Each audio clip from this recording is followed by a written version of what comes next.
desde Nueva York, estás escuchando Extra Time. Soy Andres Wiebe with my compañeros in football, Matt Doyle, David Goss, Stefano Fusaro. Stefano's entertained. He likes it? Yeah. He nailed it. You nailed it. You think so? I'm the first one to be like, I'm going to criticize you on this, but you nailed it. Oh, it is a big day here at Major League Soccer. Check it out. MLSES.com, Major League Soccer Spanish language website, is back. The most complete information, latest news, stats as we appreciate and approach the end of the regular season and the playoffs. MLSES.com. Shout out to Edgar Acero, our overlord in editorial content, who is now overseeing everything on the English side as well as everything on the Spanish side. Two jobs Dan has for to Edgar. fill That's in what I'm that hearing. one team I miss in power rankings every single week. Always one team. Who was it this week? It was Miami. Uh-huh. Because I dropped them. That's a shocker. Because I didn't know where to put them, and I moved. It's the ones you move a lot, right? Like if they're somewhere near where they were last week. It's the ones that go from top, like top top to middle or right. bottom to middle. You're not going to miss Toronto. No, never. No. Toronto and Colorado have a point. permanent place in my heart. Yes, for sure. On the bottom. And Wait, also wait, at the wait. bottom of the rankings, too, yeah. I moved Colorado up to like 26th this week. Oh. Oh, you dropped Red Bulls? Dropped Red Bulls to 28th. Yeah. And then I forget who I had 27th. Somebody who's not It's a good. memorable place. Yeah. Charlotte? Might have been NYCFC. Galaxy? We'll get to that. The New York Derby, the Hudson River Derby, whatever you want to call it, the new trophy. New York, the center of the They should not have soccer awarded world. that trophy. The like Lady Liberty Flame that they now have for Who the got winner. it? The Red Bulls did, and they celebrated sort of half-heartedly. It was one of the worst games of the entire season. We will talk as briefly Go Liberty, about that as though. we can. Playoff time. Mhm. WNBA playoffs. Anyway, visit MLSES.com. Check out MLSES on social media. Of course, it is also Hispanic Heritage Month. Friday marked the beginning of that. You can see if you're watching on Apple TV or YouTube. I am wearing the pre-match warm-up tops. It's honestly one of the sickest warm-ups that I've ever seen MLS do. Colorful, festive, just fun. It's fun. So go check that out if you want one. MLSsoccer.com, MLSES.com for more coverage. Matchday 32. We're going to go through the best things we saw, big time games, and there's some really nice goals as well. Orlando City on the rise, LAFC winning El Trafico, Philly of Ohio and Philly of Philly splitting the points. And of course, Lionel Messi not playing, but eating a garbage pizza and wearing jorts to his kid's game. Speaking of not playing. What? Yeah, speaking of not playing, we've got a big story breaking over the wires. Look, we've covered Danny Musovski. We do not have to go back and cover Danny Musovski anymore. He was not in the squad for RSL. I believe Pablo has now followed up on Tom's report that Wyatt Wiebe is holding out and refusing to play. It's because of, the rumor is it's because of coaching. Mm-hmm. Well, to be fair, Wyatt Wiebe and the U3 Orange team, he's not holding out. He's playing just on the field next door. Yeah. He just refuses He's training to on his join. own. Training on his own. He's to the training side. with the U16s. He understands that free play is actually the way to develop the technical skills he's going to need in the future. This was also an issue with Cameron Wiebe Yes, a few years ago. it is. But now Cameron's balling out. But perhaps the thing a is, cultural issue. Has overall. management stayed the same It has. between the two? It has. So Yeah. maybe it's not if it's two different players with the same problem, maybe we know what their problem lies. To be fair, Mindy has been talking about changing management. Yeah. Like, I don't know if this is working for anyone here. No, it's tough. It's tough. He's refusing to play. The manager may have signed him up for organized soccer just a tad early. He just turned 3. I did it before with Cameron. I was just so excited. That time I didn't sign up to coach so we could just go play at the playground. This time I'm coaching everyone else's children while my child terrorizes everyone else on the field over, runs through the middle of our drills with a soccer ball. He's a good dribbler and demands snacks from his mother, who has said that this cannot continue. But Yeah, this is a cultural issue with the club. Yeah. I think. Clearly, it's not the player. I mean, No. obviously, this. I think it feels like a style that doesn't fit the player's best skill sets, which is probably the original problem. he's looking for a free role, and he's a little more regimented in our. You're in more our of a tactical a lot of approach. positional guy. play. Yeah. He's a guy that needs to have that free space to be able to roam, do what he needs to do in the middle of the Let him go field. find the game. More of a soccer in the streets type of guy. Right. Cameron has Classic adapted. Enganche. He's There you go. adapted There a you little go. bit. We had a goal line clearance from Cameron, a goal this weekend, so it was a banner one for us. But how about match day 32, Doyle? What's the best thing you saw in Major League Soccer? The best thing I saw was the Houston Dynamo goal in their 1-1. It disappointing for Houston 1-1 draw against against St. Louis City. Wow, that was almost yeah. Now we're all confusing it. Sporting fans think that's a sin. St. Louis City fans think that's a sin. Yeah, I got that one all wrong right there. But the Dynamo got it all right on that goal. Even Coco Carrasquilla just like ignoring what was a perfect overlap. It was like a semi-transition goal. Dynamo are coming up with basically even numbers. Coco gets the ball on the right side of the box and just like completely ignores a perfect overlap. And I'm like, oh, this is a dead issue now. It's not going to happen. But pulls it back to the top of the box, and it was Bossy. It was Bossy to Ache, who had been the key to the whole movement. And like Ache just one touch directly into Bossy's run, which was kept onside because St. Louis had scrambled kind of poorly and then just chipped it to the back post for Corey Barrett to head. This is the second picture-perfect team goal that Houston scored in the past month. It was glorious. I love that Corey Barrett at the back post was like, I could just do a normal header here, or I could jump up and throw my legs out in like a Jordan move and kind of, that's the you crap learned that for at you. Stanford. Yeah, he had to swag it out. I mean, he had to crap swag for it. Your tweet about that goal was actually the funniest thing I saw, just because you're like, I'm not used to seeing Houston score goals like this. No. And then we've seen it now more than once. It's a this fair season. point, So right? it's like, well, maybe we should be getting used They to actually play some of the prettiest ball in the league. I thought they were pretty in this game. Their issue is that they really only have one goal scoring threat, and that's Corey Baird. And like Corey Baird's got, I think, a dozen goals now, all competitions. Like he has finally matched productivity to his potential, but it's not the type of thing. It's not the type of lineup that you look at and you say, oh yeah, this is a team that's going to climb up the standings. And that's the way the rest of the game played out. I thought they were better than St. Louis on the day.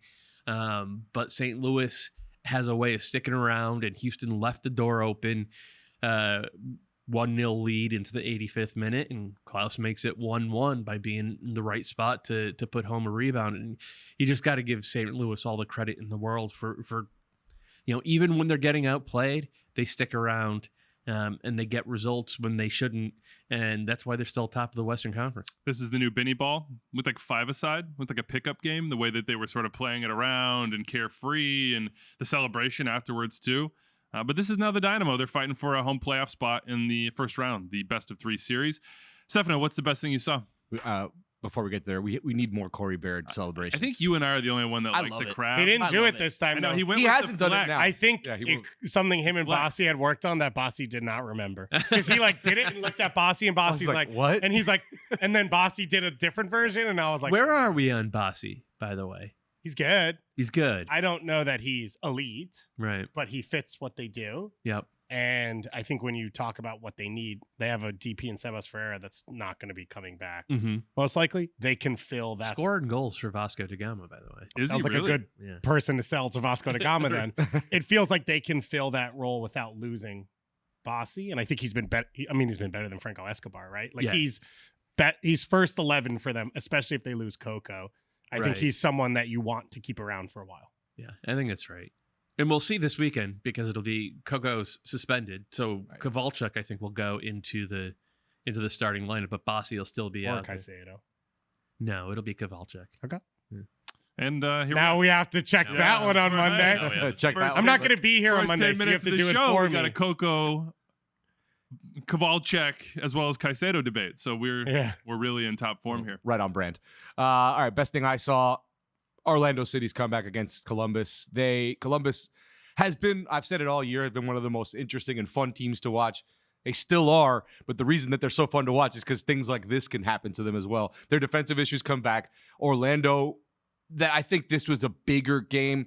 I don't know who it was a bigger game for, but Orlando, I feel like at home to go down 3-1, to come back, get that win, Ramiro Enrique doing the thing late in the game, and be able to get that win at home, move up to the second spot in the Eastern Conference.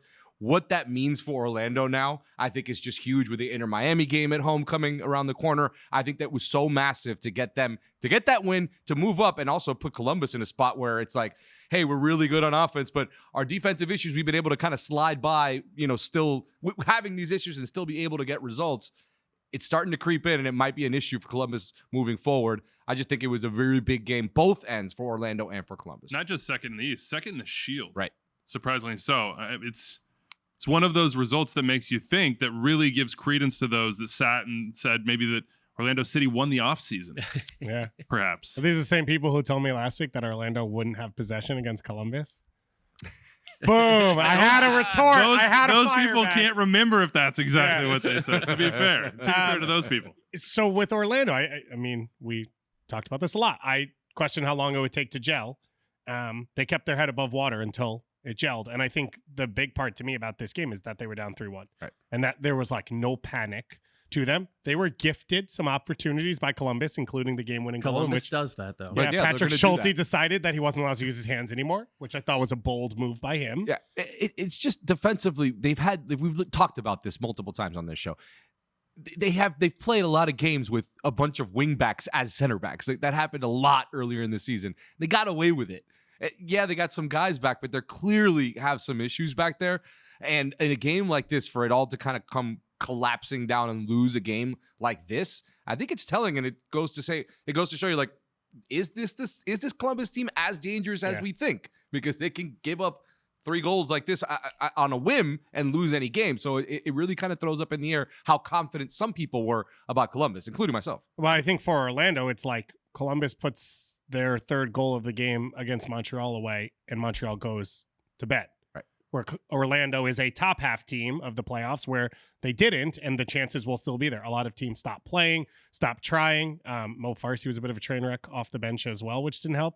But yeah, I think for this Orlando team, like, these are the moments that now you start to build on. Say they beat Cincinnati, they beat Columbus. They are a legitimate contender at the top of the East, and it's gelled as quickly as you could hope for, which is going into this year's playoffs. Because my concern was it would take a year, and Oscar Pereira has done it quicker than that, so credit to him. Oscar's out of contract after the end of the season. There's an option on their decision makers in the front office too. It is a little bit of an interesting time for the Lions. Just want to say, Crew had 53% possession and dominated possession when Orlando got the 2 goals to tie and win. I just throwing it out there just as context for the people at home.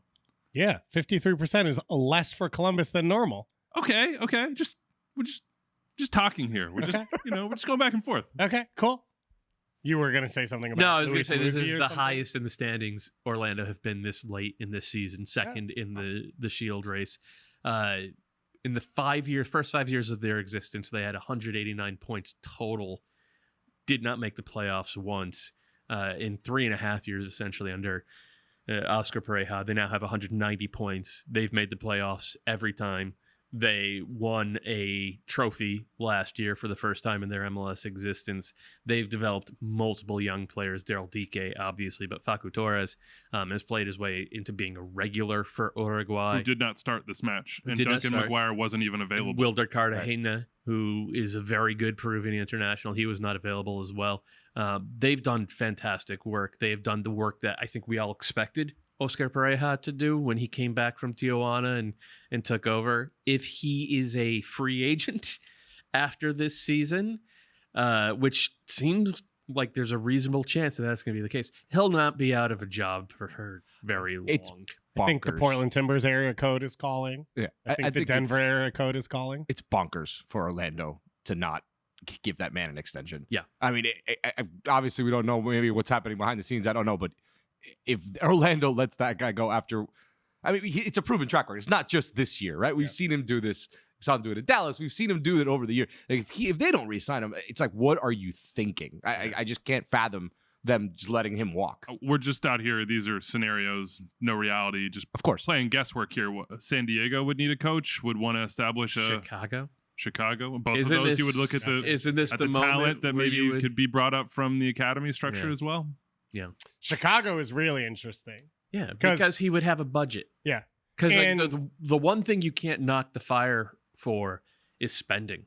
Like over the past 5 years or 4 years, is it that the new ownership has been in town? Like they have opened up the checkbook and they have not spent it well, but they have been willing to not only just go for high end, potentially DPs, but like buy their way out of mistakes. And they've opened the floodgates for that academy. We're seeing Brian Gutierrez.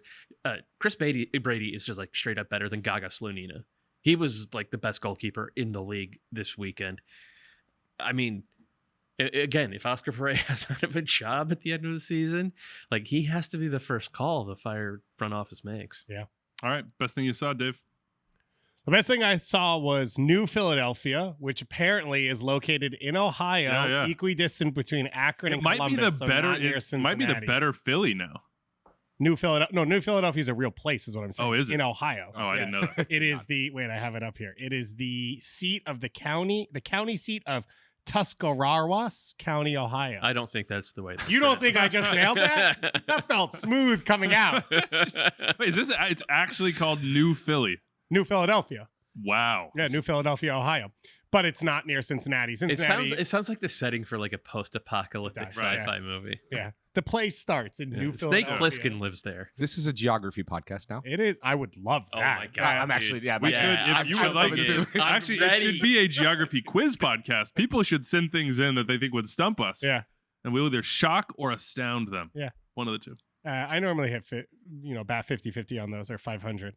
So I'm going back to the thing I was supposed to talk about. Yes. Which was in the Philadelphia-Cincinnati game, which was a massive result for FC Cincinnati on the road against one of the better teams without Lucho Acosta. But there was 2 red cards in this game. Neither of them were assessed to Matt Miazga, but all of it was caused by Matt Miazga. In that Impressive. He took the ball away from Gazdag after an early foul. Gazdag went down holding his face incorrectly. And Gazdag's on Goss Golden Boot team, so we defend him in that. But the tenor of the game changed because of Matt Miazga, and like he riles up the energy. He's always talking to the ref. It was Ismail Alfat this time. Not yelling, just always talking. Every foul, it's a question and communication. It seemed to cause a lot of angst throughout the game. It's a very David Goss move. I caused the issues in the game, but then I'm not the one to cross the line on the last spot. And then do you see Brandon Vasquez said something to Mascara? And it's like, that would be me too. I'd be like, come on, dude, you got to know when to contain yourself. And like that. After just starting the whole issue. After causing all the problems. Yeah. I think I named Miazga my defender of the year last week. As of right now, he still is. This was a really big result for FC Cincinnati. Bupenza was very good off the bench. After halftime, he scored. I thought Kubo was okay in filling in for Lucho Acosta. But you can see, obviously, the massive gap in what they do. But either way, for Cincinnati, this was one of the toughest games they had left. And so to go on the road, to come from behind, to get at least a result, to maintain that spot towards the top of the Eastern Conference, it felt like a pretty big moment for them. And I think when you hear what Pat Noonan has said over the last year or so of like testing themselves and getting to that next level, this felt like a big performance and result. 8 points is the gap for the Supporters' Shield. We'll talk more about how close they are or who could actually challenge. It's sort of seeming like everybody's falling away. Philadelphia dropping points here at home. Nope. New England dropping points in Colorado. Orlando do get the win, but they, again, are still 8 points back. Cincinnati look like they're going to go get this Shield and the first trophy in club history. Congratulations to them. Best thing I saw, obviously Sharpie. Sharpie lad, our good mate. What a goal that was. Like the pirouette and turn, clearly he meant that, intended it.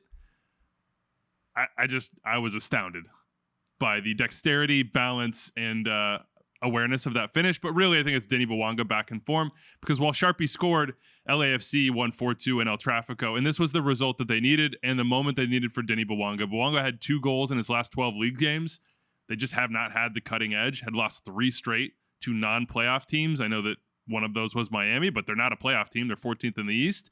And now they're going to make the West interesting. Like, I can't figure out if the urgency and the stakes of this game were what got LAFC back to some semblance of the swashbuckling team we saw at the beginning of the year and in Leagues Cup, or if it was just the Galaxy's transition defense as always. I think it was just the Galaxy top to bottom.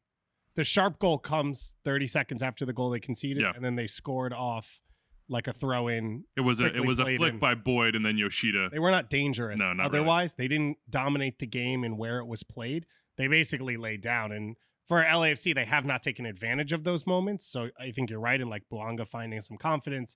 I thought Bogusz was pretty good in this game as well, but the Galaxy didn't show up. So that's a pretty good spot to start with for LAFC of getting back into form. Al Hampton said Ricky Puig is overrated and LAFC manhandled him out of the game. It's a little unfair. I think he definitely wasn't 100% Puig, but he was, I mean, it wasn't not a vintage Ricky Puig performance by any stretch of the imagination. Apparently he's had a groin issue for a couple weeks now that he's been dealing with, but he was the protagonist. He was center stage. He was the guy, answering to plays in Payaso. a team that starts Uri Rossell in 2023 and Billy Sharp. Like, I'm sorry. Hold on. Let's throw Messi out there with these guys and see how it looks. Fair. It is not. Speaking of Messi, It's not a well-constructed roster. No, Galaxy. they're bad. No. Yeah, they're better than they were At the beginning of the season. Yeah, but they're still this is a team headed for some major surgery in the offseason, for sure. Just keep Sharpie out your mouth. Speaking of Lionel Messi, he did not play in Atlanta.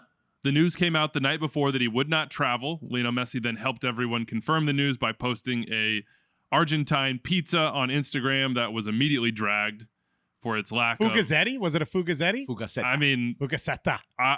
Alexis Guerreros did the most impressive pizza breakdown I've ever seen on the Golazo Network this morning, and I would not dare to try to copy, repeat, imitate any of what he did. So I will just tell you, go to the Golazo Network, go to their Twitter account, watch the full 7 minutes of him breaking down exactly where and how this pizza comes from. You gonna answer for your people here? I will, because and it's going to upset some Argentine folk out there.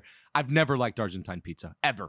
Since I was a kid going to Argentina to visit family, I've never liked it. So Now, what is Argentine? Let's get the close up on him, just the single shot, please, just in case we. But need to cut this I've on had Twitter. Fugazetta when it's focaccia style, thick and not thin, and I like that because I like is onions better. and cheese. Yeah, it is better. I just Can't go wrong. the one that we saw, the one that Messi got, and whatever he wants to, if that's how he likes it, that's on him. That's still not a great representation of Argentine pizza because there still is a lot of cheese involved. There's a lot of oregano.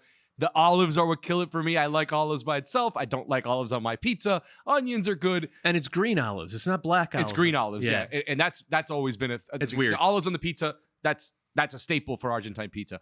But what he had there, where it was just a layer of tomatoes on top, and I don't know if I hope there was cheese on the bottom, so at least there's something, and maybe. Well, just you need the backwards barrier. thing. You need the moisture barrier Right. there. Otherwise, you're gonna have a soggy crust. I'm most interested in the olives. I love a green olive. I've never seen it on pizza. pizza. A little bit of a salty. Do you like the Castelvetrano olives? I don't know what that is. No. Those are Spanish olives. It's a Spanish olive, but there's also a very similar Southern Italian Got it. style. I put them in martinis, I think. Yeah.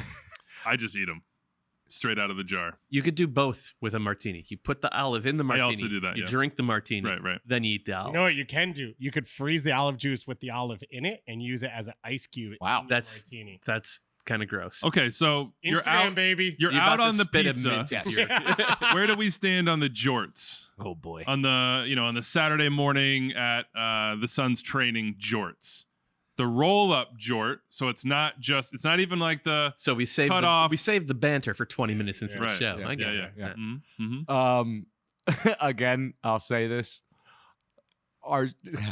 Sorry to my father. I'm sorry to all my family. I'm sorry to everybody. Fashion, men's fashion in Argentina, not a thing, because that's kind of what you're gonna see a lot of jorts, a lot of rolled up jorts, a lot of questionable sneaker decisions. So it's And- basically just like being in Florida, is what you're saying. Yeah, fair. But yeah, Yes, you Messi. hit two things that are meaningful to him at one time, Doyle. Nailed it. The problem is that I can't argue. He's As 100% a right. recent New Jersey resident, you also see that in New Jersey. No, I was waiting for For him sure. to throw Jersey under the Yeah. bus, too. I don't know about the rolled up jorts. I think I'll give New Jersey a little bit more credit than the rolled up jorts. Those are pretty bad. That's more South Jersey, I South would Jersey. say. Yeah. Fair. Mhm. So Here's is the that thing, what we'll though. see Tom You Bogut don't wearing even on the know what beach? South Jersey is. we I just am work- dragging Tom. I know. We work Yeah. with Diego Valeri, and he is always the best dressed guy in this studio every single week. So he's just an outlier? He's like a 99th percentile outcome? I mean, I feel like he's always well dressed because he's in the studio. He's got the suits. He can wear a suit. looks That good. man can wear a suit. He can wear a suit. I'm talking more like the casual dad on Yeah. the weekend playing soccer, watching his kid like Messi was. You're gonna see a lot of that. I'll At be the first one. in My front of the cousin- Asada, maybe. But yes, exactly. My cousin, 100%. If I start looking through some of the pictures, my one specific cousin has 1,000% wore the rolled up jorts. I have to go look. I will look at pictures and bring that to you guys. So, next Wiebe, week. Messi in that picture had a jug of mate. Yes. Yep. and he was coaching his kid. And I think his kid plays for him. So maybe this weekend, in order to get Wyatt to respect you a little bit more, Wow. you show up with the mate and the rolled up jorts. You know what? I have rocked the jorts in the past. You I had a jort era during my Brooklyn days. So do it for the content, Wiebe. yeah, I had a jort era. No sleeves till Brooklyn. Yeah, I didn't know if you remembered that, but had the tank top. I wore that to a few MLS games, so that was a shameful period of my life. Messi had muscle fatigue, and Tata said it would have been, quote, very reckless for him to play in Atlanta. It was a huge bummer, obviously, for the many folks that you saw in the crowd in Messi jerseys there to see Lionel Messi. So they got a show. They did get a show because Atlanta United threw it back, in my mind, to the days when Tata was the manager and put on that kind of show, Doyle. Yeah.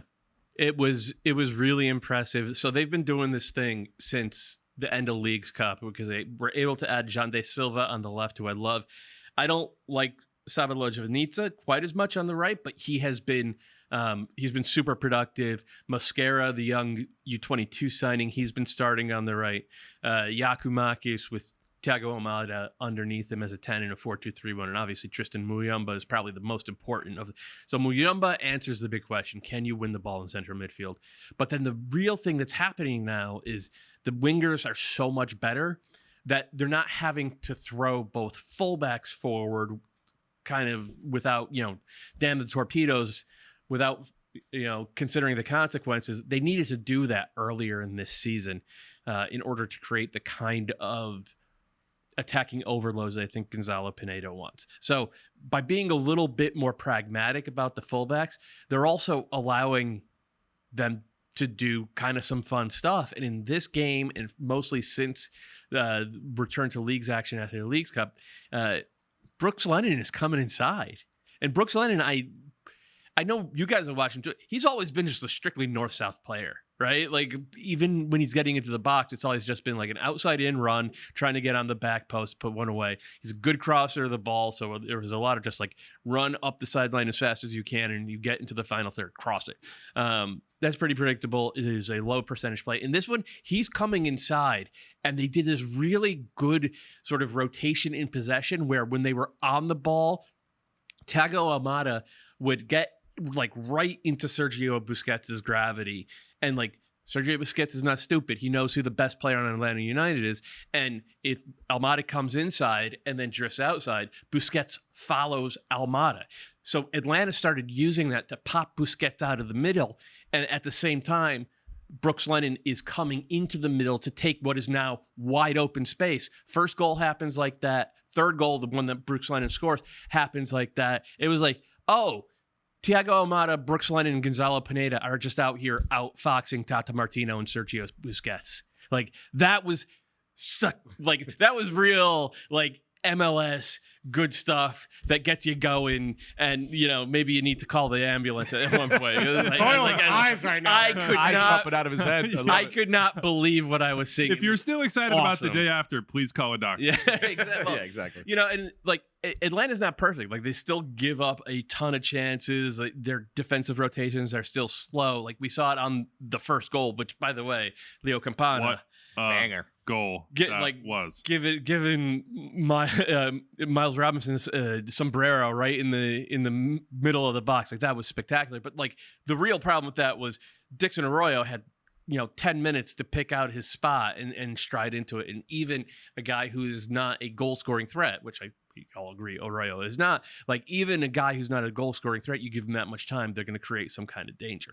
So Atlanta's not perfect. They haven't fixed everything, but like, they were really smart about exploiting certain Miami weaknesses and even exploiting certain Miami strengths, which is Sergio Busquets' IQ, right? Like, knowing that Busquets would get pulled into Almada's gravity, and that would create open spaces if the rotations were good and you were clean on the ball. And that is literally how this game played out.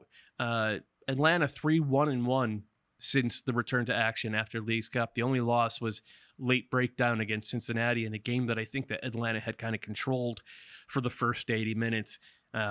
Really impressive, man. And this is them they beat a Miami team that had not lost for a couple months, all competitions. 2 months.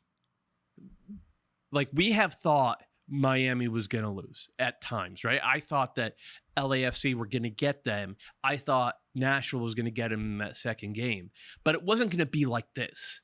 Yeah, I thought it was, you create a turnover and you go, and they're not going to be able to run with or you. set piece goals. Yeah, this was Atlanta using the ball to rip Miami apart. Yeah. Revancha, Venganza. Yeah, you like that? A little revenge for the League's Cup beatdown. Right. Credit to Garth Lagerwey, Carlos Bocanegra, also to Gonzalo Pineda, the quickness with which they've integrated the new signings, the recognition of weakness, and then to go get the targets they needed in the summer.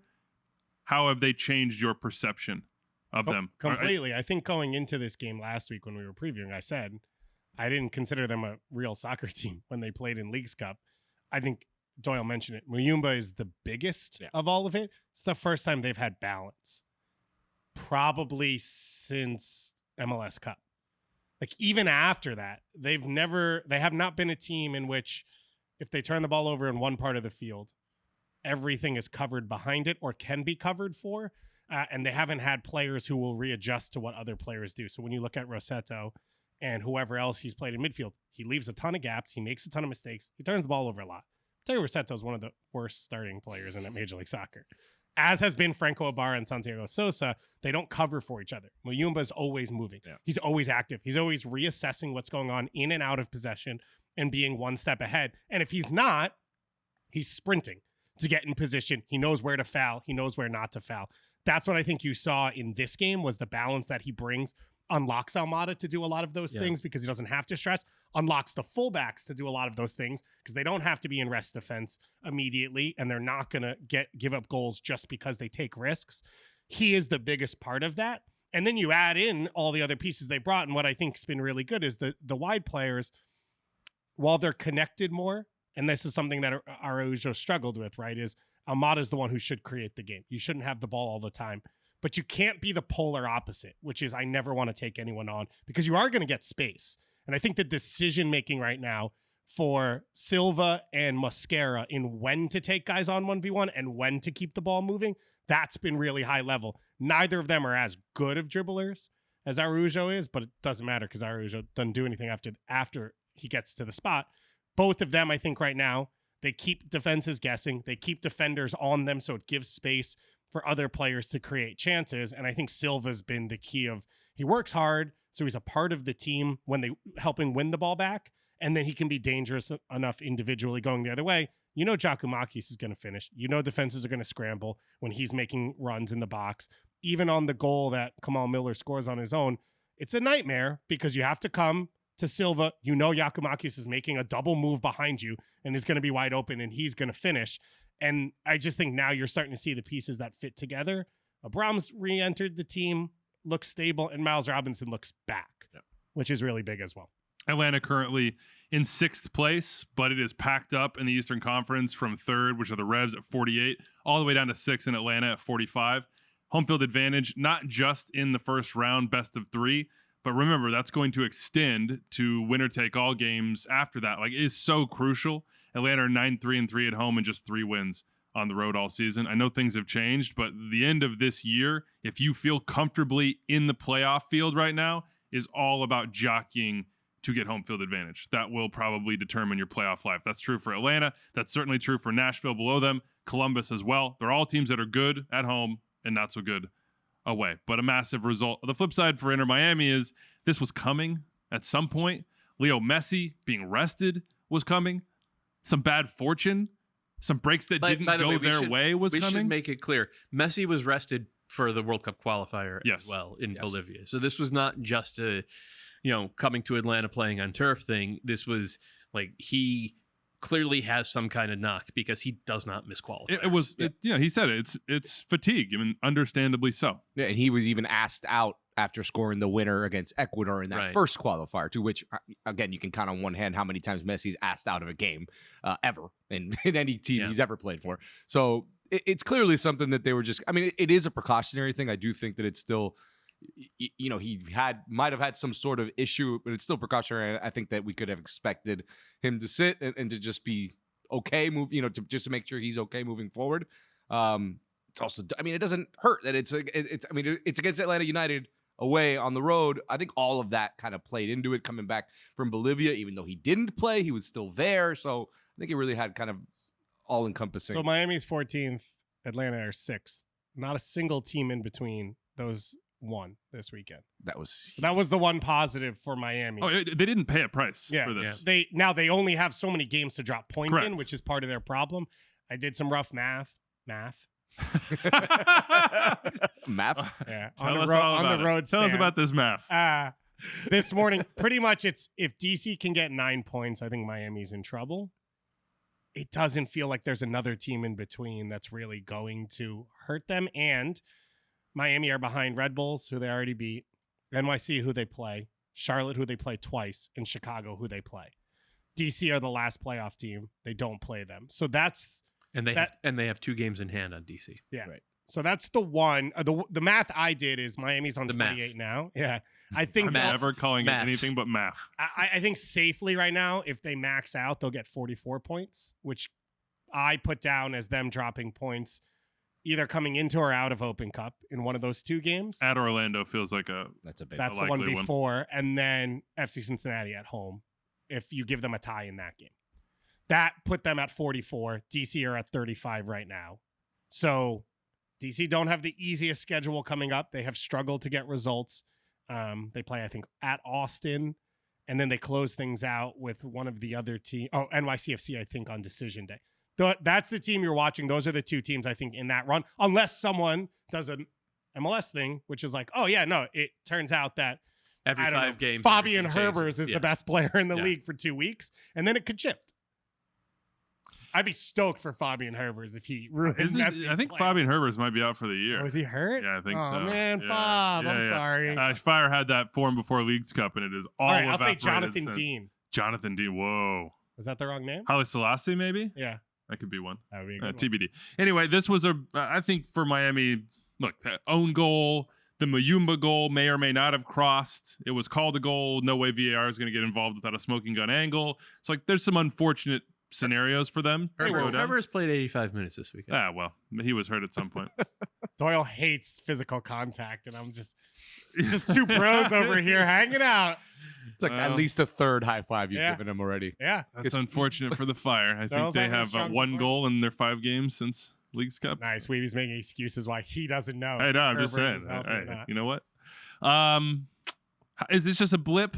Like, what did you take away from this? And do you think Messi plays against Toronto midweek? Because Tata Martino said this: they will train on Sunday. We will see day to day. Nothing changes our outlook on how Messi will train. We have no urgency. I wouldn't start him. I definitely Playing wouldn't. Toronto Yeah, at I home. don't think so either. I wouldn't start him, and if you don't need him, don't use him. Here's the other quote: if he is well and confident he can get to play, and if this doesn't happen, he will wait a few more days.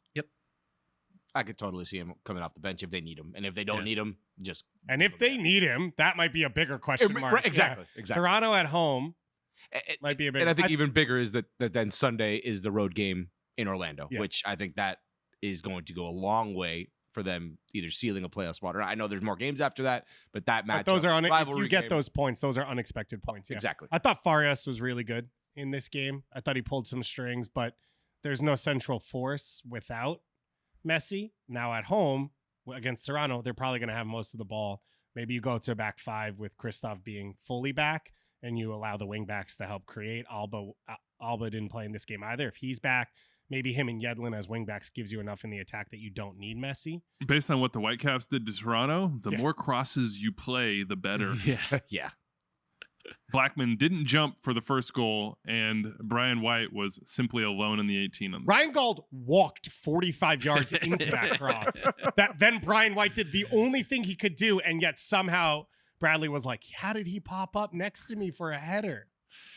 Well, we will see. It's a big match on Wednesday. Other key results in the East, you mentioned it. All the teams that Miami needed to drop points did. New York Derby, Hudson River Derby, 0-0. I'll cry crocodile tears at these teams' funeral. Like, I'm ready for both the New York teams to be done. Yeah. This was Terrible. a depressing. This was the worst this rivalry has ever been. Yeah, without question. No quality, no urgency, no nothing really. pretty sad, to be honest. The vibes from this NYCFC team, you watch their, and we're doing the body language thing, but like it's disastrous. It like they look like they're absolutely hating life. And I think the worst part coming out of this game, and we did the preview of their next game, so we talked about this a little bit already, is like they were closest to what we had to Columbus now of like, oh, someone's hurt, we'll just play a possession guy and we'll dominate the ball. So yeah, we won't win, but like we'll figure it out with the ball. And then Maxi Morales is out and it's like, let's just play 3 defensive midfielders. Let's play Tavon Gray at right back, who's played there obviously, but doesn't give you as much verticality. It just felt like they've moved away on like their lack of belief, but then the lack of belief in like who they are. Yeah. When I saw that midfield, I knew this game was going to be just tough. I was like, oh, okay, you're just going to go fight the Red Bulls. Yeah. Like that plays directly into the Red Bulls' hands, and they can't score, so I guess nobody will score. What's the worst result? That scoreless draw, Charlotte scoreless at home against DC, or Montreal scoreless at home against the Fire?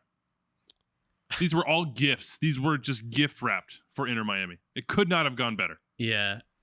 I still think Montreal's going to be okay. Yeah. But just on balance of how the game played out and expectations, because I think we all expected the Hudson River Derby to be what it was, and I don't think anybody's surprised by a 0-0 between Charlotte and DC. That hurt Montreal, that 0-0, because they were a much better team than Chicago, and they, unlike NYCFC, they have embraced their identity. And it's been fun to watch, especially the 2 up top, Vilsaint and Kwadwo Opoku. That like they're fantastic 2-way forwards. Neither is much of a finisher at this point. And their number 10s, Chouanier was good. He played most of the game as a number 10 in this one. Should have been sent off. Should have been sent off, correct. Always live on the line though. And then Bryce did Duke it to Kai came Kamara too. That was not that. Come on, that's former teammate on teammate. Well, you can't say that with Kai because he's a former teammate. Nobody can touch. No one would be allowed to Nobody play. can touch Kai. Bryce Duke came in, and I thought he had some good moments, but like this is a time of year where that final third quality, like these are essentially playoff games, right? And you need that final third quality, and all the young guys kind of came up short for Montreal. So, and you know, on the flip side, I already raved about Chris Brady a little bit. He came up huge for this Fire team to keep the whatever flames of hope they have for this season to keep them alive. Let me ask you this, just a brief aside on Montreal. They lost 6 of their first 7. Good pronunciation. They sold Georgie. Romel's been out all season, basically.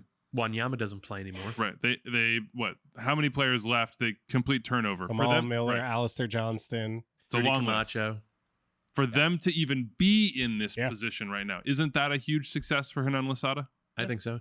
And when you look at under Nancy 2 years ago, they lost on decision day to Orlando Right. in a game in which a lot of the young guys didn't show up and they didn't get over the line. Yeah. And then the following year they came back and they were second in the East and they pushed for Supporter Shield.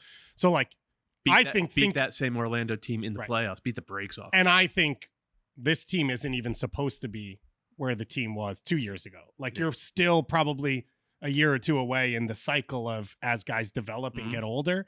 And that team had Wanyama and Kai Kamara to lean on, and Camacho and some other like more experienced pieces, even Alistair Johnson, 25, 26. So yeah, I think this is, again, when we did this list, I wouldn't have put Montreal in here because I think they're safe to make the playoffs.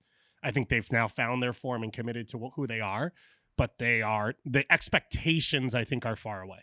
How much do they miss Kyoto, Romel Kyoto? Yeah. Because I mean, if they clearly need a finisher, and I think that's probably the best finisher they have in that forward room. And he has just been, he can't stay healthy. When he's played, I called one of his games back this season. Immediate impact, scores the winner. They go off celebrating. You say, wow, like that's just really what they're needing. Someone to get on the end of everything that Bryce Duke and Chouanier and Opoku are creating, and they just don't have it. And I feel like it sucks because they have a really fun team. It just needs one guy to be able to finish these opportunities. I mean, the hope is that it's going to be Vilsaint. Right. Right. And he does look the part. Yes. Right. Like he finds chances. And what do we always say? Like if a forward finds chances, you trust them to eventually figure out how to finish them. it's just tough. It's tough to drop points at home to a team that you're frankly much better than. Montreal have 1 point out of the last 9 on offer. They went to NYCFC at the end of August and they lost 2-0. They lost at home last week 4-2 to Columbus, and then only getting a scoreless draw out of this one. Their next games, home against Cincinnati, at Atlanta, at Orlando, home against Houston, home against Portland, which is a weird one to have the second last week of the season, but Portland are playing well now, and then they finish at Columbus. That's I murderous think they're row. going to make the playoffs. I do, but I'm less sure about it after reading that schedule. How'd I do, David? How was the schedule read? I like that read. It felt good. As you got into it, I didn't know what was happening, and then I settled in, and Yeah. it felt A good pacing to that. It felt dramatic. It was like, well, what's next? That seems difficult. The That is- small pause was key to Yeah. it all. Can I throw them on the Leo Campagna trade list? So Because Campana. yeah, sorry, I heard a couple of people complaining about your Nice. pronunciation of that. including Maria apparently. Yes. Happy Independence Day. I'll give you. Maria. I'll give you some Not. lessons afterwards. Yeah, I appreciate that. I got you. Should I put this jersey on? Will that help? I don't know. They seem like a team that's a young DP, right? That's sort of like in their window of the type of moves they make, and they have a ton of allocation money to spend, some of which they've already spent on Miami. They would be a team that I would look at for a couple of different guys in MLS where they may not leave the league, but they might leave their team, and that's what they've done in the past, a la Romel Kyoto, right? Like we always knew Kyoto was talented. He's a question mark of how consistent. They could take that risk because they're not going to spend the money, and they've got young guys anyway. I think of like a Diego Rubio who will be a free agent. That seems like a DP for them. But yeah, I'm going to throw out Charlotte as the most disappointing result. They get Copetti back for the first time since July in the starting lineup and have 2 shots on target. Negative chemistry between Capetti and Swiderski. They don't have any. We used to do the old Darlington Nagbe, like best player in the world in the middle third, doesn't know what he's doing. That's them, the team. They don't know what they're doing in the final third. They don't have any rhythm. They don't have any sort of like connection. There's no link between players. It just seems like they get there and they're like, all right, cool. Now what? Okay, nothing. To have that happen against DC, who they're directly competing against, who are ninth. You could have taken points from your direct playoff competitor, was a huge faceplant. Yeah. Now, the flip side of it is, I think Donovan Pines committed a handball, and John Freeman, the referee, went to the monitor after being recommended that it was a clear and obvious error not to call the handball by Caroline Chenard, the VAR, and said, I'm sticking with my call on the field. And I'm baffled based on the interpretation of the handball law that he made that decision. But he did, and when you only create 2 shots on goal, that's the situation you put yourself in to be complaining about the referee afterwards. So, anything else on Orlando Columbus? Maybe we focus on Columbus, who have now dropped 18 points from winning positions. Wilfred Nancy had a very pointed press conference afterwards in which he was basically like, we worked on this for 10 days. Like, this is what we did during our prolonged break, was try to figure out how to close games, be more aggressive and focused in defensive situations. And then the 2 goals Enrique scores, the ball's basically sitting in the 18-yard box with crew players watching it while Orlando reacts quicker. yeah, it's the system and the style though. Like they could have gotten a Not the point. system and the style where you're getting just manhandled on set pieces. That. Well, has I don't know that nothing- they got manhandled because Schulte came out and just whiffed on it. Like it seemed like a pretty simple play, but Farsi pushing. Yeah. Like they could have gotten out with a point Yeah. if they chose to go to the corner or slow the game or play through, and they didn't. So I think part of that on Nancy is like, well, you've already leaned in. It clearly works for you to overplay your style, and I think those parts you can't complain about and apologize for because you are where you are because of that. And this game was another example of that, of like when they were good in this game, it was because they had overwhelming numbers going forward. It's because Morera was coming inside and creating. Yeboah was dangerous as well. Gressel finding the game wherever he wants. So I'm gonna interrupt and push back on you. So 68th minute, Columbus go up 3-1. Kucho gets a goal. You think game over probably at that point. 2 attacking subs from Oscar Pereira in the 70th minute. 2 defensive subs from Yeah, but the individuals you chose, He Sean takes- Zawatsky and Mo Farsi were the 2 changes. Right? No, Zawatsky and Sherebko. So Okay. that's essentially 2 center backs for your left wing back and Matan, who was basically their number 10 at this point. Isn't that more of we went away from who we are, Yes. which is using the ball and always throwing numbers forward? I agree with that. And I felt like it was a mistake when he made the moves. But in the way they played, they didn't go away from it. And again, the big play I'm talking about is Farsi tried to link up 1v1 with someone. With Cucho. Yeah, he loses the ball out in front of him, and then they come back and foul. Yeah. And that's the free kick that leads to the goal, where if Cucho plays into Farsi's feet and they pull the game back a little bit, No, it was Orlando Farsi thought Cucho was going to make make the a run, and then he chased it Yeah. himself. Yeah. But isn't this what Nancy's talking about in his post-game press conference, which is having the maturity and the realization of the right moments to make certain decisions? Yes. You were up 3-1. You had the ideal, Gressel, Rossi, Cucho. Like, the game is exactly how you would have wanted But it they to go. can't sit in So make Schulte's a risk lap reward. because of the So- mistakes Schulte's So making. don't. So possess the ball, but make the right decision in those possession moments to live another day. Isn't that? I think that's what he was said in his press conference. Like, we worked on this to have the maturity and recognition of those moments, not to go away from our style, but to say that risk isn't worth it in this moment. Yeah, clearly they didn't work on it in a way that took, because it didn't work. It didn't But work. but even if you play, even if you're still trying to play that style when you make those subs, it's still it's a very defensive sub. So you're still essentially saying we're gonna sit back, defend, not take as many risks moving forward. Even though you're saying that they But they did, yeah. But I mean, it's still at the end of the game they're still pinned back twice, right? I mean, they're pinned back deep. I don't know. I just feel like that's not the style that the crew've gotten here with, and they made these subs and were more defensive. Even if they didn't play that way, it's naturally more defensive because you're putting 5 defenders on the field now. So And the in the style end, gives you the free kick, but it's individual errors and lack Well, of yeah, focus the- that poses you on the actual The goals, Schulte though, thing, right? there's like no explanation for, but it's like sort of the medicine you're taking of, we have a Generation Adidas goalkeeper, so we don't have to pay. Like, they're saving all this money, which I don't think they've really used yet fully from losing Eloy Room. And so it's like you're giving up some production on the field for space on the cap and opportunity, and you're hoping a long future with Schulte or a sale, one of the two. But it happened with Celentano last year for Cincinnati. It happened with Gaga Slonina last year for Chicago. It happened early this year with Chicago with Brady Scott. Like, that's a young goalkeeper making mistakes. They've played him through them. They Chris kind of Brady, have by no the way. choice. What I Who's say, Brady Scott? National Brady backup Scott. goalkeeper. Wow. Wow. That's great. The two Expansion points, draft the 2 expert. points I'll make is that I still think, even with this loss, which is a brutal loss, Columbus is ahead of schedule for what I thought they Yeah, I would agree. be this year.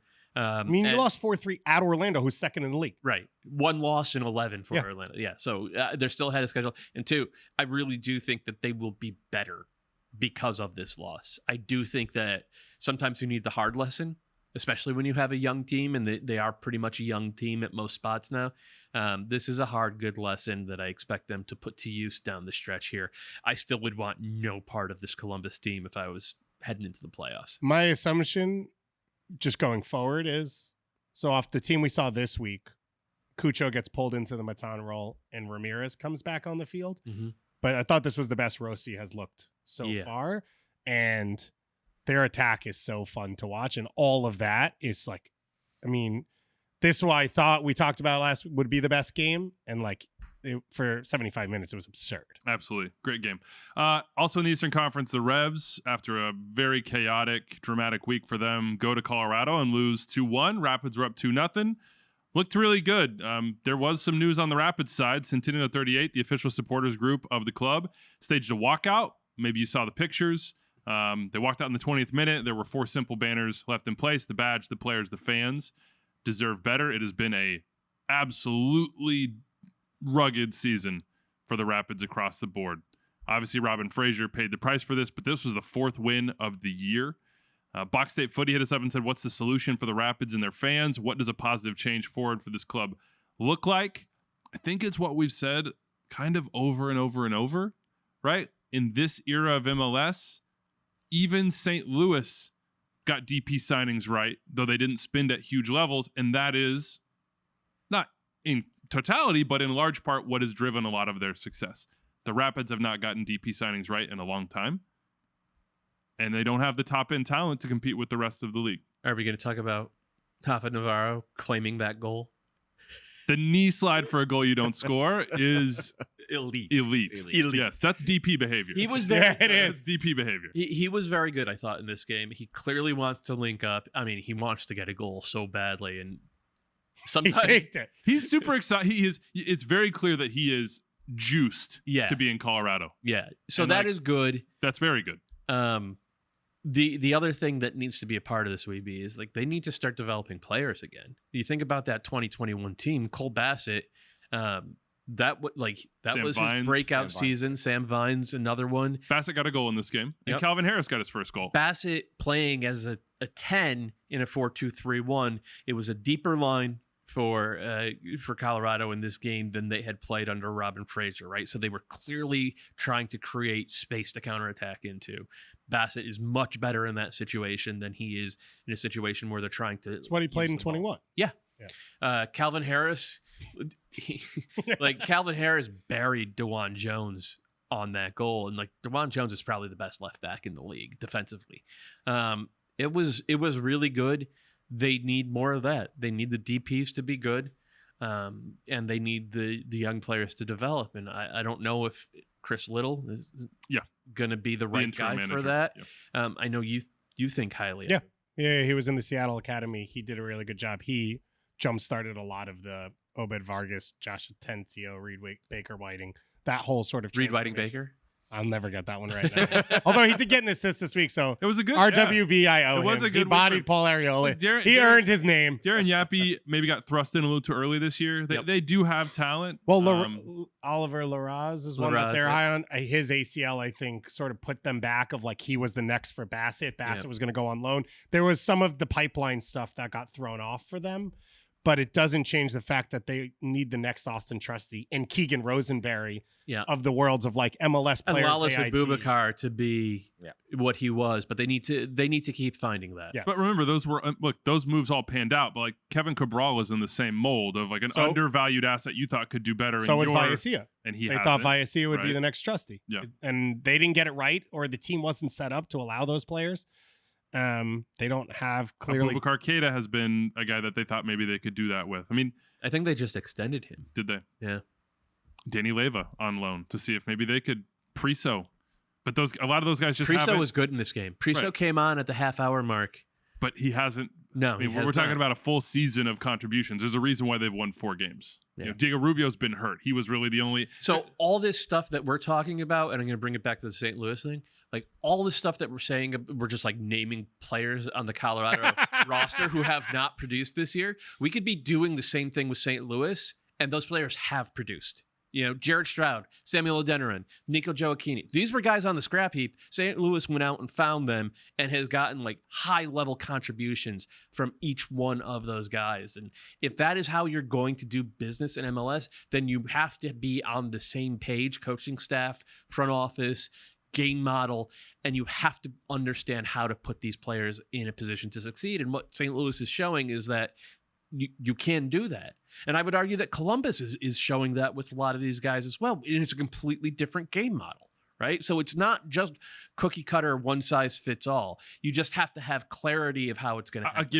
I'll give you not broad strokes on Columbus though, because you're talking about Cucho Hernandez, who cost how much? You're Sure. talking They about Diego got their- Rossi, who cost how No, much? for Yeah, sure. A lot of the other parts agree, but there Like- still is a level of high-end talent that the Rapids have not even attempted to add to their roster. I agree with that, but what I'm saying is that Will Sands was a cast-off by Fair. NYCFC, and he was excellent at left wing back this year. And Alexander Matan, like they were going to pay for his ticket to fly home, and Wilfred Nancy was like, no, we have something here. And like Aiden Morris is a high-level player, just like Cole Bassett was 2 years ago, and he's a higher-level player now, playing under Wilfred Nancy. So that like other teams are making it work with kind of the same blueprint that we're talking about for Colorado. I actually think a more interesting comp is Cincinnati than Columbus, because I think when you look at 21 for Colorado and 22 for Cincinnati, it's like, how do you take the success in 21 of Colorado's higher level than what Columbus is going to do this year?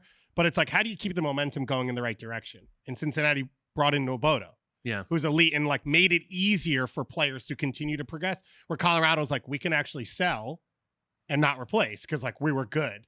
And that's sort of, I think, that decision point that Colorado got wrong or didn't try, whatever you want to call it. And I think that's where now you're falling back down. You have to find a way to rebuild and go back up. A lot of time spent on Colorado. Yeah. As we expected. All right, let's get to the Western Conference. Should we talk about the Revs at all? I'll say something. You respond. You think if I'm wrong. I don't take a ton away from this particular result for the Revs. After the week that they had going to altitude against a desperate team, it felt like a classic trap game to me, and I wouldn't judge any of the players or staff harshly on it at all. I think that's fair.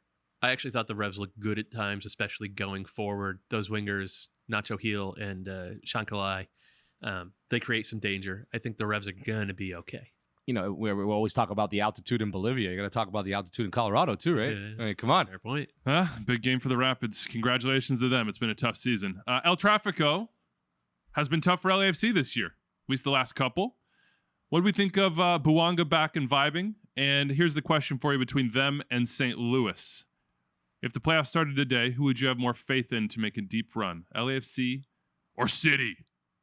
How many letters are, what's our point? We haven't done that in a while. What do you think it would be at? What would your... Probably like 18, maybe 20. I think they've been like at a steady 18 all season. Oh, long. that's high? No, 18's it's big? like consistently decent. They had they were at 34, maybe even the 45 range after the first 5 I'd games. say like but 17 or 18. We've come back down to earth. Yeah, I think I've said this a couple times. I said this especially coming out of the SKC game, but I haven't seen St. Louis sort of up their game in high intensity moments, and there's no way to really prove that. Leagues Cup was one. They didn't take advantage of that. They were actually extremely poor at Leagues Cup. So I think when you talk about MLS playoffs and even with the format shifting a little, I think experience is big. St. Louis doesn't have that. If the playoffs started today, they would play the winner of Minnesota-Portland in a play-in game, and LAFC would host San Jose. I actually think St. Louis's road could be tougher with the way Portland has played over and the last Minnesota 2 won weeks. in St. Louis, handed them their first home loss. So And Minnesota's great on the road too, so it's one of those things. Right, and you've got Reynoso. Pookie was not around for a large part of the season. So, and then after that, St. Louis would play right now what would be the winner of the Vancouver-Houston series, which are the two hottest teams in the Western Conference. So I would say LAFC. What do you think about the Vancouver Whitecaps? I love them. I know Goss. Look how giddy Goss is. Andiamo. No, I'm kind of just like, We're all can here. we have a rundown or is we just saying things? No, I'm just vibing right now. Okay, cool. just vibes. I'm just going pure Vanny Sartini. Wyatt Wiebe style. Yeah, exactly. We're just running through the other field while somebody else plays. We're like, look at me, look at me. That's sort of Vanny's way. When So they what, lost it's at four- home to San Jose, I was like, that might have been a fatal mistake with a 7-game road trip. And they've won 3 of 4. It's wild. And drew the fourth. Yeah, and I'm pretty sure should have won that one. I'm forgetting what game it was, but I feel like they sort of blew it.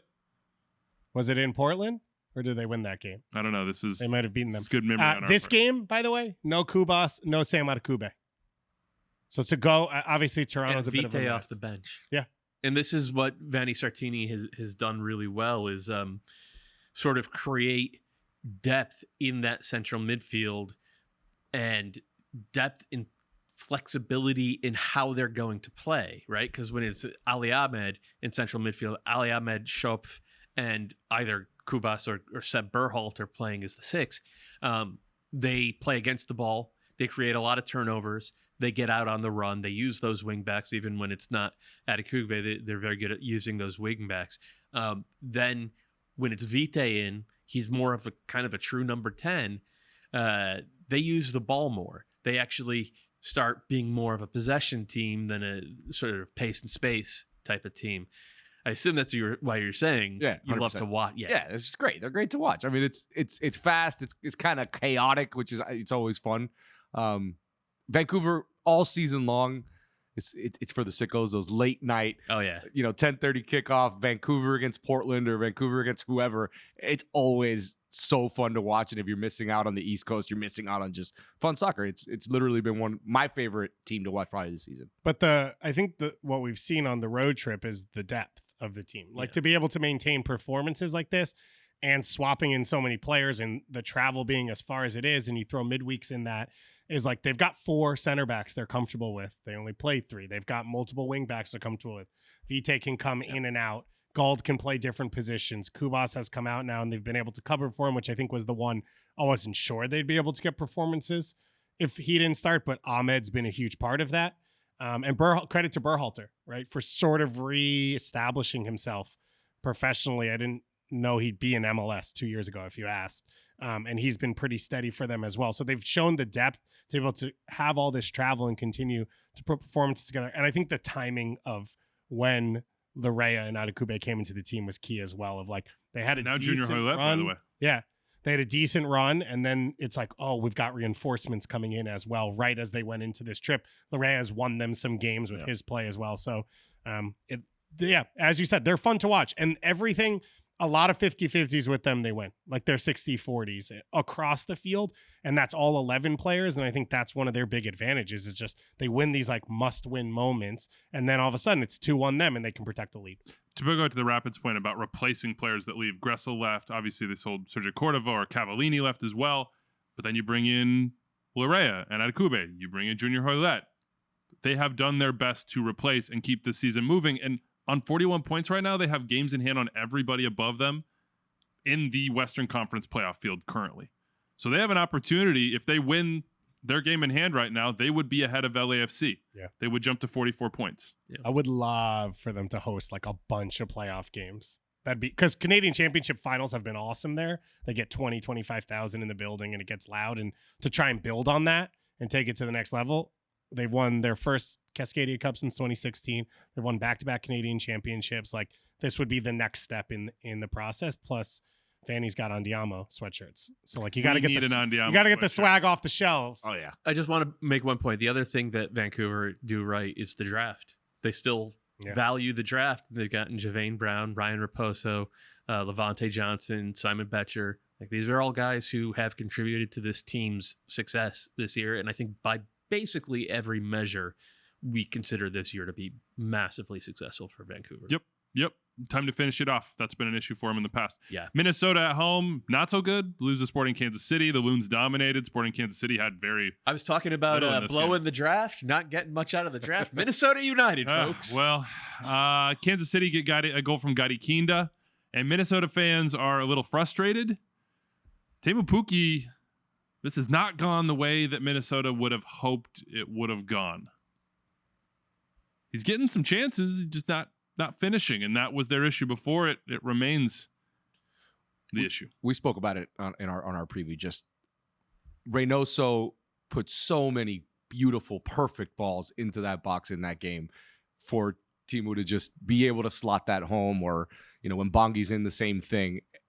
And I said to you, how frustrating is it for Reynoso to be putting all these buttons, not having that finishing product at the end of it? But then you brought up a good point. How frustrating was it for the rest of the team that he wasn't there earlier in the season to maybe avoid this situation that they're in now, fighting for a playoff spot? Again, another team that I really enjoy watching in Minnesota, but it's just like Jekyll and Hyde when they're, in some games they look like they do the business in every game. Sometimes they just don't have that finishing product, and it's frustrating. Yeah, they feel more likely to get to the second round of the playoffs or not make the playoffs or go to the second round. Right. Like, as you said, they can show up big and play with anyone, but it feels like there's a decent chance they fall apart. The injuries have hurt for them, of like they've lost flexibility, they've lost depth. And so then when they're not at 100%, they can't really get results. And then Pukki, I think there's a lot of good. Like there's a lot that makes sense. The space he creates with his runs, the known entity of Reynoso knowing he's getting those runs. I think a lot of that didn't exist in the past. That's all big, but you pay a lot of money. You got to do both. You got to score goals and be the one pulling space around. And if he doesn't hit, unless you get a Bongi heater, which clearly isn't going to happen because I got smoked in the meeting before this. Remember when we'll get to this on Squad Pick. Remember we all sat around here and we were like, we could go Denis Bouanga or Bongi in Squad Pick, and we all agreed on Bongi. We went Mendier Garcia the other time too. Boy, we're really trying. Maybe we shouldn't pick Minnesota players. You know what's going to happen. Yeah. You know what's like going to happen. Or pick team in the Reynoso. league underperforming expected goals, and we're like them. Those guys. Yeah. Those guys. You know what's Should going to pick happen this week. Manuel next week. Yeah. Portland with a big win in Austin, who seem like they are Dunsky. But the Timbers are in ninth. Evander, here we go. Portland. This is crew stuff. Miles Joseph. They need to play Marvin Larrea at center back. They need to play Frank Boley at left back. Don't play any defenders and just play through people. Santi Moreno comes inside. He runs the game. Evander's making runs out of midfield. It's the Felipe Mora show. He's been really good as more of a facilitator with guys running off him rather than as the fox in the box guy, which is what he was when they got him on loan. He didn't do a lot else, but now he's been out for 2 years, just crunching tape, just chewing on tape. And now he's a complete game guy. And I think I already asked you before this. We don't have a most improved player award, do we? I don't think we have an official most improved We player. do now. Christian Paredes would be in the conversation. And it's not just this game, because when David Ayala went out, he stepped in as like a second 8 or whatever around Evander, and he's been better on the ball and in the attack than he's ever been in his career. And now Diego Chara goes out. He drops back a little bit. He continues to give Evander and Santi Moreno freedom, covers a ton of gaps for them. He's been phenomenal, and I think they'd given up on him being this player. That was part of the move for Ayala, was like, he's not going to be the next piece. And I don't know. He's been impressive this year. They've been playing better ball over the past 4 or 5 weeks with Miles, not to bag on Gio Savarese, but like this team has like cut down on the number of launches from the back line. And that's big because Portland are still made to play direct soccer, but direct soccer doesn't mean all long balls. Like they were just launching everything from the back line. And when you're launching at Yaroslav Niezgoda or Felipe Mora, you're not going to win a lot of first ball, second ball. And Moreno and Moreno, whoever else and Jimmy Char are not going to win the second ball. Right. They're not built for that. So playing direct, they're breaking more lines from center back and even from goalkeeper into good spots in midfield, and then they go. And the other thing that they have for them is they're playing a single pivot now. In this game, it was Paredes, but obviously Diego Chara, when he's back, he'll probably be the guy there. Single pivot, and then Evander on the left side of the 3, and Santi Moreno on the right side. And that's more creativity than they've had in the middle in a long time. Maybe ever. And right. And when they play through those guys quickly, they're creating overloads either on the right side or the left side. So if they create overload on the right side through Moreno and Dairon Asprilla, then that leaves Evander free to sort of flow into the half space or even into the box as a secondary or tertiary scoring threat. It's very, I don't want to say simple, but like he's not reinventing the wheel, Miles Joseph, but like it's basic patterns of play that's putting the players into position to use their strengths and not have to be, playing Red Bull soccer, trying to win first ball, second ball. It's like, actually, you can run and you can pass. You guys are good at both of those things. Let's have a game model that actually does that. And it's been fun to watch. He's also doing the Miles Joseph doing the classic Portland thing, which is like, it's almost playoff time. Maybe both fullbacks can't be wingers. Right. Like Eric Miller started in this game. I think he played on the left and the right over the course They've been of this swapping game. him back and forth. Yeah. Because Claudio Bravo and Juan David Mosquera don't defend. So at some point, someone has to defend or make it 3, give freedom to one of the 2 fullbacks to get forward and make life easier for the guys in front. We don't like defenders, only goal scorers here at Extra Time. And in Squad Pick, unfortunately for us, our ability to predict goal scorers turns out to be quite poor. We went 0 for 5. We did not. We got Brian White. That's a proverbial we. You chose Brian White. I chose Giacomo. David's a big Duke guy. Yeah. He just loves Duke. Blue Devils. Oh, Blue Devils. Giacomo Veroni was a miss from me. Stefano, Julian Carranza, nope. Squad, Bongi, nope. Doyle, very close, however. Doyle, who is your put it in the books, squad pick, gonna score a goal pick? Well, I've said great Howie Rose reference. I've said the name Lionel Messi 15 times already on this podcast. I will say it again. This has been a wonderful squad pick segment from the geniuses that brought you also everything reading else from we've lists. ever done. Yeah. Yes. Take the squad pick read, please, Dave. Join our league. Go to MLSsquadpick.com to play, or you can click the link. We'll tweet out. Join the official Extra Time League. Use code EXTRA to join. Must be all caps. If you're not clicking our link, you pick 5 players for your squad. If they all score in the same match that you win, you can win a free jersey, up to $160 gift card to MLS store. If all your players score, each round you play gives you 1 entry for the $10,000 grand prize at the end of the season. Let's pick our squad. You do that much better than I do. I was born for that read. No doubt about it. Now, I just want to put it out there. The average number of goals, this is the inside data that we need. Per squad, that's everyone playing this game, is 2.3. Wow. So we're below average. yes, Ouch. far like way below average. I wonder if our are we an oligarchy? What is all of us deciding something together? Politburo. I wonder if our style maybe doesn't work best to run a team like this. Maybe you need one single No comment. power. Yeah. I'm out on the management decisions Yeah. these days. Doyle, who's your choice? I see two fairly obvious ones. I'm going to go with Cucho. In fact, I'm going to guarantee he scores 2 goals. Ooh. Wow, we don't need 2. We Just need one. very much just need 1. We don't need 2. Of course, this is for Matchday 33, Wednesday night. Full slate of action. Dave, as our resident, only person that hit it. Yeah, the only one who got one right. We need 2. We need 2. Just pick Campana. No, I'm actually going to pick Carranza. Going back to Charlotte. Going back to the well. Yeah, at Charlotte. They didn't give up transition goals over the last few weeks, but they need to push and go for goals. So I think they might leave themselves open a little bit. Carranza had an assist to Cincinnati in the last game, which was a huge play for Cincinnati's season. So maybe he'll do it for his own team. All right, Stefano, who you got? So, gonna take an Inter Miami guy. Not gonna take Messi. Not gonna take Campana. I'm gonna take Facundo Farias Nice, in he's this match. ready. This is my only reasoning to not take Campana. He scored the 2 goals this week. I'm just playing the So you odds think here. he's going to regress? So I think he'll regress a bit, and I think Farias gets a goal against Toronto. The issue is Toronto cannot defend in the air. And Campana is You're right. one of the better forwards in the league in the air. I'm not saying that this is a smart decision by me or thought out. I'm just going Just with Farias. vibes. I'm playing Also- the odds. This is just vibes. guys. Also, the odds are they're going to score more than 1 goal. right. So we've gone Minder Garcia. We've gone Bongi. You're going to pick Pookie? We're going Let's Pookie. go. We're going Pookie. The LA Galaxy for sure are going to give up opportunities.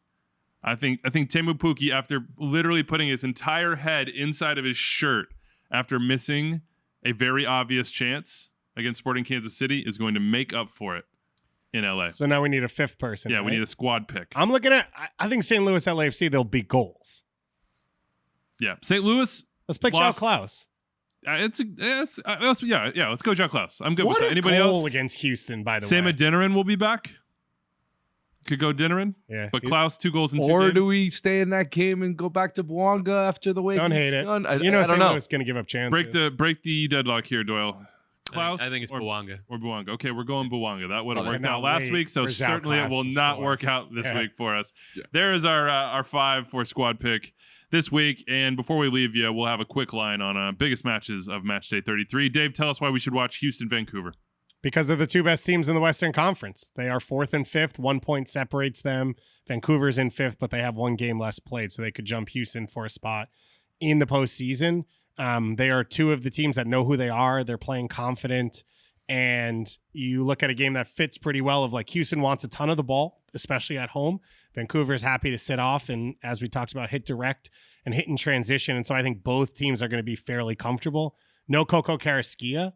Bummer. That sort of leans things towards Vancouver, but 5th game of a road trip, at some point it's going to fall apart. You also, for the Dynamo, so they play on Wednesday night. They play this weekend on the road, I believe, at SKC. And then they have the U.S. Open Cup final next Wednesday in Miami. I would assume this is the best 11 you could put out there, and maybe you sort of look towards a little bit of rest at the weekend. So my expectation is we'll see Ache and we'll see Bassi and some of the bigger pieces in this game. They are 2 of the teams that have been the most fun to watch over the last 3 weeks, and now you get to see them face off. I'm going to do Sporting KC, Nashville.